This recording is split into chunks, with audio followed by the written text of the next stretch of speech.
안녕하세요. 소문헌터입니다. 혹시 오늘 사연의 주인공 맞으신가요? 네. 아, 맞으시네. 그런데 오늘 사연 신청을 해주신 분이 저예요. 남편분 예. 맞으시죠? 예. 아내가 거의 안 아픈 날이 없어요. 그래서 제가 SOS를 쳤어요. 그래서 SOS를 사랑의 SOS를 쳤다. 네. 대체 근데 어떤 문제가 있으시길래 이렇게 신청을 보냈을까요? 제가 건강이 급격히 안 좋아지더니 진단받은 질병만 8가지가 넘어요. 아, 그렇게나 많이요? 네. 아니 그러면 뭐 거의 뭐 종합병원 수준인데 대체 어떤 진단을 받으셨어요? 시작은 대상포진이었어요. 아하, 저희 엄마도 3번이나 왔었거든요. 근데 이게 너무너무 고통스럽다고 하시더라고. 진짜 얼마나 힘드셨겠어요. 정말 힘들었어요. 잠도 안 오지, 배는 쑥쑥 쑤시고 아프지, 등짝에서 식은땀이나 이게 속을 그냥 칼로 도려내는 듯이 아프거든요. 그런데 그건 시작에 불과했어요. 시작에 불과했다고요? 네. 그 당시 병원에서 간 수치가 많이 올라가 있더라고 하더라고요. 결국 지방간 진단까지 받게 된 거예요. 저는 술, 담배 이런 걸 안 하거든요. 그런데 지방간이 있다고 하니까 너무 억울해요. 그 이후로 또 아찔했던 일이 있었어요. 언젠가부터 잇몸이 아프고 입모양이 자꾸 어긋나는 느낌이 드는 거예요. 아, 이상하다 싶어서 얼른 병원에 갔더니 뇌경색 진단을 받았어요. 말로만 듣던 뇌경색을 제가 진단받으니까 정말 믿기지 않더라고요. 지방간을 시작으로 고혈압, 고지혈증, 결국 뇌경색까지 건강은 순식간에 무너졌습니다. 우리 아내가 젊었을 때는 누구보다도 건강했었는데 네. 지금은 허약해져갖고 내 마음이 너무나 아파요. 그러니까 근심이 크시겠어요, 진짜. 예. 그렇죠? 예. 좋습니다. 제가 소문헌터잖아요. 우리 아내분의 기력을 되찾고 두 분의 행복한 노후를 되찾을 수 있는 건강법을 제가 반드시 찾아오도록 하겠습니다. 근데 그 전에 우리 아내분의 일상 속에서 어떤 문제점이 있는지는 좀 체크해 봐야 되거든요. 일상부터 한번 점검해 보도록 하겠습니다. 부부의 하루는 어떨까요? 해가 중천을 넘긴 시간. 여보! 여보! 아무리 불러도 대답 없는 칠선 씨. 어디에 있는 걸까요?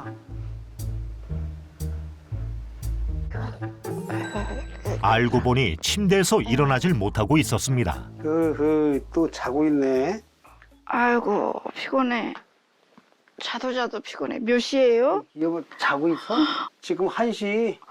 벌써요? 아유, 잠깐 누워있다는 게 잠들었나 봐요.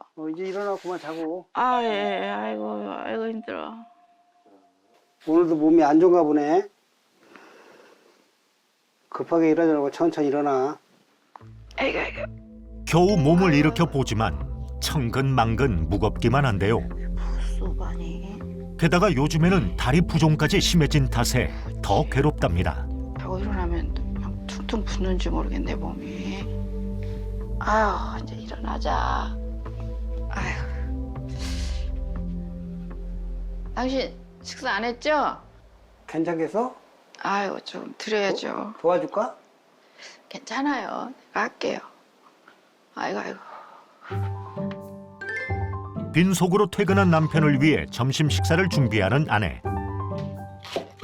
나름 신경 써서 건강식을 챙기고 있다는데요. 신선한 채소 위주로 반찬을 만듭니다. 정성껏 차려낸 부부의 식탁. 배고프죠? 네. 얼른 들어요. 맛있게 들어요. 아내가 해준 건 뭐든 잘 먹는 남편. 하지만 정작 아내는 먹는 둥 마는 둥 반찬이 입으로 넘어가질 않는 모습인데요. 언제부턴가 입맛조차 잃었습니다. 좀 팍팍 먹어. 팍 먹어야 좀 힘이 나지.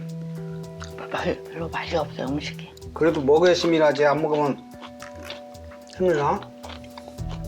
남편의 걱정 어린 잔소리도 소용없는 상황. 가장 답답한 건 칠선 씨 본인인데요. 어디서부터 잘못된 걸까요? 대상포진을 앓고 난 이후부터 이상하게 입맛이 떨어졌어요. 그때 의사 선생님께서 제가 간 수치가 높아서 면역력이 무너진 거고 그게 대상포진까지 발전했을 거라고 하더라고요. 비알코올성 지방간 질환이란 대부분은 무증상에서 시작되었다가도 피로감, 체력 감소 등의 증상이 나타날 수도 있습니다. 이는 간 기능이 저하되면서 체내의 에너지 대사에 영향을 미치기 때문이죠. 비알코올성 지방간 진단을 받은 아내 칠선 씨. 지방간은 간경화, 간암으로까지 이어질 수 있는 질환으로 결코 방치해선 안 되는데요. 이젠 밥보다 약을 더 많이 먹는 것 같다는 칠선 씨. 건강을 지키지 못한 게 가장 후회될 뿐이라는데요. 남편을 위해서라도 더 늦기 전에 건강을 되찾고 싶은 마음입니다. 약을 너무 많이 먹은데 약을 좀 안 먹고 좀 건강하게 살면서 우리 신랑이랑 이제 신랑도 이제 정년퇴직이 돼서 그래서 같이 또 놀러도 다니고 좀 아프다 소리를 신랑 앞에서 안 했으면 좋겠어요. 다음 날 함께 병원을 찾은 부부. 칠선 씨를 괴롭히는 각종 질병의 원인은 대체 뭘까요? 안녕하세요. 네, 안녕하세요. 네. 네, 어서 오세요. 네, 앉으시고요. 네, 그래서 우리 체성분 검사 그리고 혈액 검사하신 거 결과를 봤더니 우선 다양한 대사질환 의심소견이 좀 보여요. 고지혈증도 있고 대사증후군도 있고 당뇨도 지금 진행할 가능성이 있어 보여요. 네, 있어요. 특히 이제 그 중에서도 간 수치가 좀 높은데 간 수치가 높고 지방간이 있다 보면 간이 제 역할을 할 수가 없어요. 우리 몸에서 간이 하는 역할이 알부민이라고 하는 필수 단백질을 만들어냅니다.